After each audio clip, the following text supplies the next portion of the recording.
안녕하세요. 남자 간호조무사 세타입니다. 안녕하세요. 여자 간호조무사 태양맘입니다.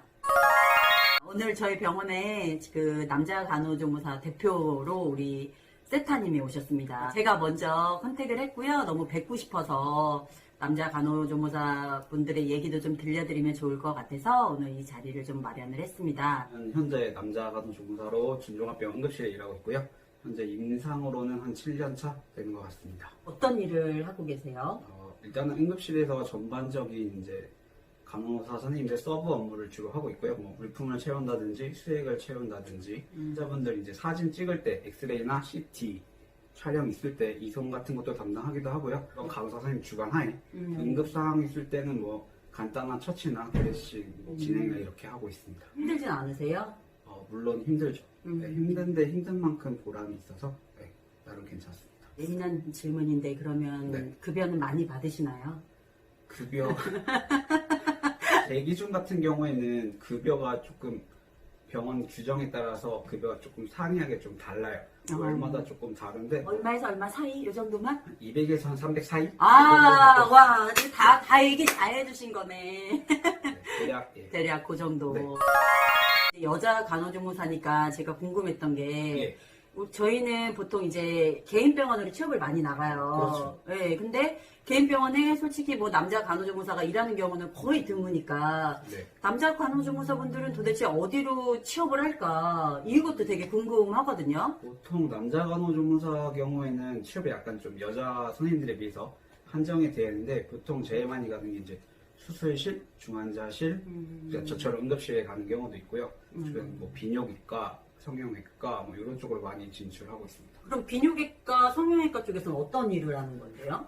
비뇨기과나 성형외과나 똑같은데요. 뭐 처치실이나 수술실 같은 이제 어시스트 보조 업무를 주로 하죠. 수술실에서 어시스트 같은 보조 업무를 네. 주된 업무로 하시고 네, 주로 제일 많이 진출하는 곳은 아마 제가 생각하기로는 정형외과 쪽으로 많이 진출하지 않나. 아, 그렇게. 정형외과요? 정형외과도 그러니까는 외과 수술실 어시스트 쪽으로 그렇죠. 네. 수술방 쪽으로 많이 가시는구나. 근데 세타님도 수술방 경험이 있으시잖아요. 그렇죠. 저 같은 경우는 이제 수술방 어시스트 출신부터 시작을 했던 경우라서 네, 그렇게 해서 지금 여기까지 왔네요. 그러면은 세타님은 앞으로 계속 이제 간호조무사 쪽으로 일을 하실 거잖아요. 네. 근데 제가 알기로는 세타님이 계속 공부하시는 분이고 계속 이제 업그레이드를 시키려고 자격증도 많이 따시고 뭐 계속 알아보고 있는 걸로 알고 있어요. 네. 근데 앞으로 좀 어떤 공부를 더 해서 내가 이렇게 좀 해보고 싶다 이런 포부나 목표가 있으면 좀 얘기 좀 해주세요. 일단은 다음 달에 제가 이제 1급 응급구조사 실기 시험을 앞두고 있는데 1급 응급구조사요? 네.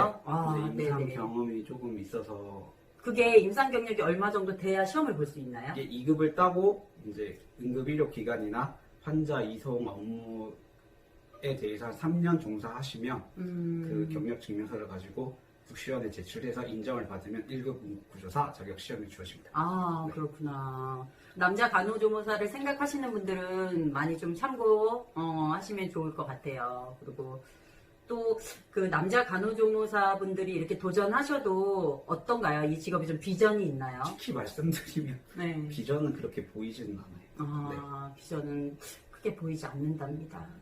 보이진 않지만 자격증을 취득한 후에 자기가 이제 어떤 방향으로 계속 노력을 해서 어떤 병원에 가는 게 제일 중요한 것 같아요. 아, 네. 네네. 맞아. 저도 그 말은 되게 동감해요. 그래서 케이스들도 항상 다양하기 때문에 예, 꾸준히 뭐 노력하시면 뭐 공무원도 도전해 보실 수도 있고 아, 맞아. 세타님 네. 영상에서 얘기했던 거, 네, 그쵸? 그렇게 공무원. 도전해 보실 수도 있고 아니면 이제 안정적이고 정년까지 가고 싶으시면 이제 정규직 채용 날 대학병원급이나 그런 데 취직을 하셔가지고 정년까지는 보장받으면서 다니실 수 있습니다.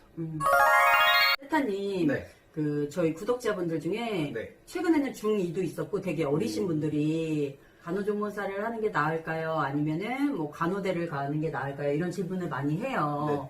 근데 세타님은 그거에 대해서 어떻게 좀 조언을 해주실 수 있을 것 같아요? 케이스 바이 케이스긴 하지만 일단은 개인적이고 주관적인 제 생각이지만 개인적이고 주관적인. 전 세타님 차라리 생각. 조무사를 하실 거면 음.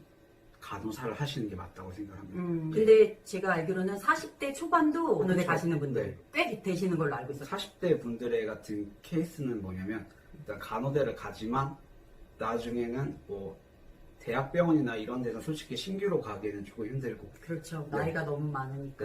그러니까 주로 이제 많이 진출하시는 뭐 요양병원이라든지 중종합병원급에 많이 진출하시는 편이죠. 본인이 잘 생각하고 선택을 해서 네. 결정을 해야 될 것 같아요. 세타님이나 저나 이제 간호조무사기를 조금 어느 정도는 좀 걸어오고 있고 계속 지금 이 일을 하고 있잖아요. 네. 저는 이제 여자 간호조무사로서 말씀을 드리면 네. 이런 개인 병원이나 이런 로컬 취업이 확실히 여자분들이 거의 다 할 수가 있고요. 그렇죠.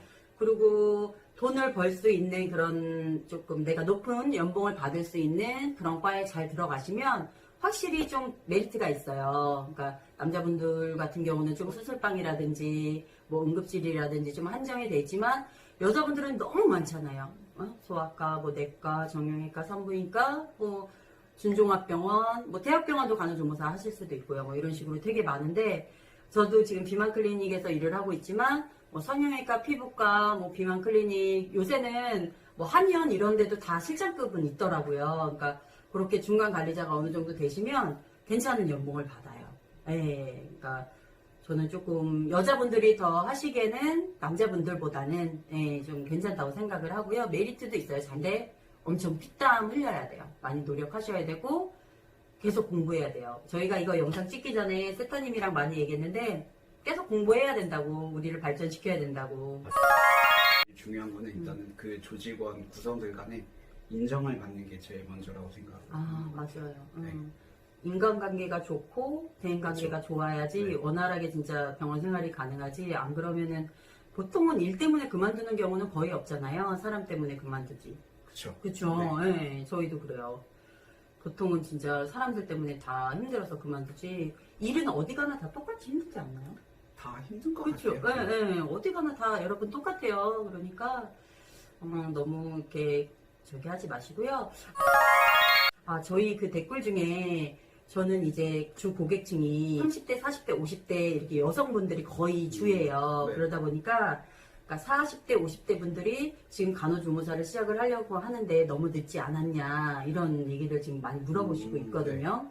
그거에 대해서는 늦지는 않았다고 생각을 하고요. 요즘에는 이제 고령화 시대로 가다 보니까 요양병원이라든지 요양센터 이런 데서도 요즘에는 이제 간호조무사 수요가 많이 늘어나고 있기 때문에 네. 충분히 메리트 있다고 생각합니다. 그렇죠. 네. 저도 그래서 그렇게 말씀을 드리고 있는데 이제 아무래도 나이가 있으신 분들은 되게 좀 주저하시게 돼요. 그래서 좀 그런 분들한테, 그러니까 저도 제 영상에서 보시면은 그렇게 많이 말씀드렸지만 세타님도 말씀드리시잖아요. 그러니까 좀 용기를 갖고 도전한다는 것 자체가 이제 마음속에 열정이 있다고 저는 생각을 하거든요. 그러니까 덧붙여서 제가 설명을 해드리자면 일단 도전을 하셔가지고 어느 병원이든 간에 임상 경력을 3년 쌓으시고 방문 간호라고 있어요. 그런 과정을 다시 밟으셔서 그런 쪽으로 진출하셔도 괜찮지 않을까.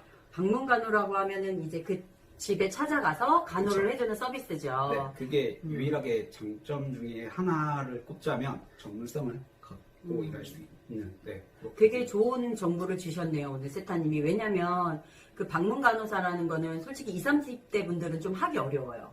그쵸. 제가 봤을 땐 네. 40대, 50대 네. 분들, 뭐 60대도 가능할 것 같은데요. 그런 거는. 그러니까 60대 분들도 요새는 젊으신 분들이 많아서 뭐 40, 50대 분들 이렇게 좀 나이 들으신 선생님들이 그 약간 농염한 인생을 살아온 그 농염한 그런 걸로 인해서 오히려 방문 간호나 이런 처치에 대해서는 조금 더 젊으신 선생님들보다는 훨씬 잘할 수 있을 것 같아요. 네, 대신에 조건이 임상 3년을 채우셔야 돼요. 임상 3년, 네. 무조건 3년 이상은 돼야 3년. 네. 음. 그래야지 이제 대학교 같은데 이제 평생교육원에서 이제 방문간호 교육생들 모집하거든요. 근데 그 모집 교육생 조건 중에 하나가 일단 임상 경력 3년이 있어야 되기 그 때문에. 임상 경력은 뭐 따로 뭐 정해져 있나요? 뭐 개인 병원도 가능한가요? 제가 알기로는 현재까지 개인 병원도 가능한 한 걸로 알고 있긴 한데. 아. 네. 나도 그거 한번 해볼까? 네, 댓글과 우리 세타님 댓글에 이런 또 고민 상담이 있어서 하나 조금 소개를 좀 시켜드릴게요. 간호조무사 실습이 너무 힘들어요. 병원급에서 실습 400시간을 다 채워야 하는데 너무 힘들어서 다시 생각해 봐야 될 것 같아요. 전 어떻게 해야 할까요? 이렇게 남겨주셨어요. 근데 실습하시면서 힘들다고 하시는 분이 상당히 많이 계시더라고요. 많죠. 물론 저도 실습할 때는 많이 네. 힘들었고요. 저도 많이 힘들었어요. 내가 왜 이걸 해야 되지라는 생각이 제일 컸기 때문에. 맞아. 무시도 당하는 것 같고 막 제대로 된 일은 안 시켜주면서 너무 기본적이고 그냥 맞아요. 간단한 것들만 딱 이렇게 시켜주시니까 그냥 실습 때는 그냥 그림자 같은 존재라서. 네. 맞아요. 네, 댓글 남겨주시면 그냥 버티시라고만 하거든요. 일단 그런 힘든 시간은 누구에게나 다 똑같이 주어지는 거기 때문에 그 시간을 못 버티고 그냥 거기서 이제 놔버리게 되면은 내가 가고 싶은 길을 못 가는 거니까. 근데 생각해보면요. 그 실습할 때는 누구나 다 힘든 것 같아요. 그쵸, 다 힘들죠. 네. 아무것도 모르는 상황에서 너무 어렵고 무섭다는 생각? 병원이란 곳이 그렇잖아요. 좀 중요한 업무를 많이 하는 곳이니까. 그래서 저는 좀 버티는 게 좀 답이다. 그리고, 근데 저도 태양맘님처럼 말씀드리지만 버티는 게 답입니다. 근데 그리고 실습생 때는 몰라도 돼요. 책임질 만한 업무들을 주지 않기 때문에 예의를 다해서 실습을 하는 게 맞다고 생각을 하고요. 네. 진짜 너무 많이 힘들다, 뭐 이 병원이 안 맞다 하시면은 학원에다 얘기해서 다른 병원 컨택을 해서 그렇게 해서 갈 수도 있는 거고. 맞아요. 네. 그 병원이 너무 힘들거나 뭐가 불편하거나 같이 일하는 실습생 선생님들끼리도 요새 뭐 사이가 안 좋아서 막 그렇죠. 후닥후닥한대요. 그럴 때는 학원에 얘기하셔가지고 병원을 조금 바꾸시는 방법도 저는 괜찮을 것 같아요. 근데 그런 경우가 있더라고요, 세타님. 같이 서로 같이 실습생이면서 나이가 어린 실습생 선생님, 여기 뒤에 오신 분은 이제 좀 나이가 있으신 실습생 선생님인데 아무래도 좀 나이가 있다 보면은 조금 느리잖아요. 아, 그쵸. 젊으신 선생님들보다 이해력이나 뭐 행동이나 이런 게 조금 더딜 수가 있는데 그런 걸 가지고 이 환자분들이 있는 데서 이렇게 약간 쪼끄식으로 그것도 네. 못하는 식으로 이렇게 무시를 한 경우가 있었나 봐요. 그래서 그 당하신 분이 너무 속상해서 저에게 이제 댓글을 남겨주셨거든요. 또 그럴 때는 좀 어떻게 해야 될까요? 그 병원이 영 마음에 안 들면 진짜 학원에다 얘기를 해서 다른 병원 컨택하는 방향으로 하시고, 일단은 조무사를 시작하셨으면은 저는 개인적으로는 뭐 아니다 싶으면 발을 빼는 것도 좋긴 한데 그래도 실습은 버티는 게 맞지 않나요? 맞아요. 네. 그때까지, 그러니까 실습까지 오기까지 그 공부한 것도 너무 힘들게 공부해서 여기까지 왔는데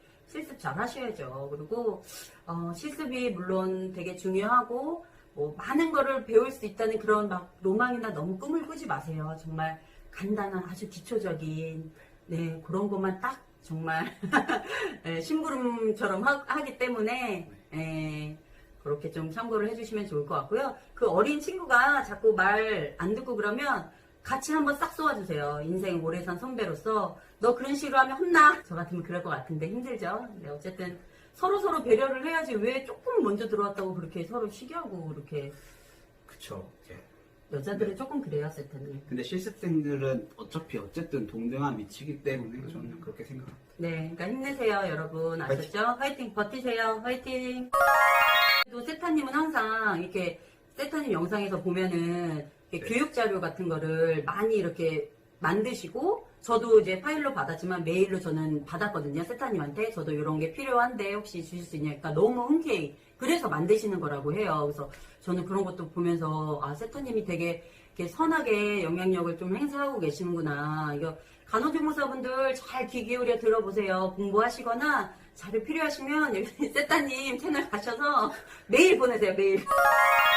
자료에 대해서 해명할 게 있는데요. 그걸 제가 다 정리한 건 아니고요. 짜집기 해서 제가 그냥 제 나름대로 그냥 해석해서 그냥 분열해 놓은 거라고 해야 네. 되나? 네, 근데 그런 어쨌든 거예요. 짜집기도 그것도 능력이에요. 그렇게 노트를 지금 계속 만들고 계시거든요. 그래서 이렇게 간호조무사분들 이렇게 좀 그런 이렇게 요약된 거 같은 거 간단한 거 되게 잘 올려놓으셨더라고요. 그래서 저도 가끔씩 세타님한테 이렇게 물어보기도 하고 그 영상들 찾아보면은 이제 예전에 초심으로 돌아가는 느낌이 들어요. 일하다 보면은 저 같은 경우는 비만 클리닉에만 있다 보니까 기본적인 병원에서 하는 거를 다 잊어버릴 때가 있거든요. 근데 이제 세타님이 그런 노트를 정리해 놓으신 거를 보면은 아 이거 욕창은 이래서 이렇지, 아 이거 스프린트는 이렇게 하는 거였지, 뭐 이런 식으로 이제 정보를 얻으니까 뭐 당뇨는 이렇구나, 이랬었지, 이렇게 한 번 더. 그러니까 그렇게 좀 간호조무사분들이 많이 가셔서 많이 물어보시면 되게 대답도 잘해주시고 정보도 많이 주시니까요. 좀 참고해 주셨으면 좋겠습니다. 제가 먼저 제의를 한 거여서 이런 자리가 콜라보가 마련이 됐지만 세타님이 이렇게 좋은 쪽으로 일도 많이 하시고 또 항상 노력하세요. 뭐 배우겠다는 의지도 되게 강하시고 그래서 저도 물론 저보다는 나이가 한참 어리시지만 저도 많이 배울 게 있고 그래서 이렇게 만나 뵙자고 했고요. 너무 오늘 시간 내주셔가지고 진짜 감사드려요. 아닙니다. 저도 이제 뭐 태양모님이 요청해서 뭐 저도 그냥 이런 경우가 처음이라 가지고 네, 제가 원래 들이댑니다. 생소해가지고 처음에는 살짝 고민을 하긴 했는데 음. 그래도 뭐 한번 색다른 경험이지 않을까. 너무 감사드리고요. 앞으로 간호조무사분들이 조금 저희가 먼저 이렇게 그 인생을 걸어온 선배로서 조금 세타님은 교육적으로 정보 많이 주시고요. 네. 저는 조금 감성적으로 현직에서 좀 마음을 달랠 수 있는 간호조무사들의 그런 마음을 좀 위로해 줄 수 있는 그런 선배가 되도록 하겠습니다. 구독자님 분들한테 인사, 마지막으로 인사 드릴까요? 진학이나 뭐 고민이나 있으시면은 제 유튜브 세타튜브 여기 지금 올라가고 있죠? 구독해 네, 주시고요. 여기 클릭하시면 돼요. 바로 타고 넘어 들어가세요. 전문적인 비만이나 저도 뭐 뚱뚱한 편이지만 전문적인 비만이나 고민 상담 또 같이 나누실 분 필요하시면 물론 남자보다는 여성분이 더 좋겠죠, 여러분께서. 그럴 때는 유튜브 태양맘을 찾아주시면 감사하겠습니다. 자주 소통하면서 네. 네, 좋은 이렇게 간호조무사 선배로서 열심히 우리 더 파이팅 해봐요. 안녕.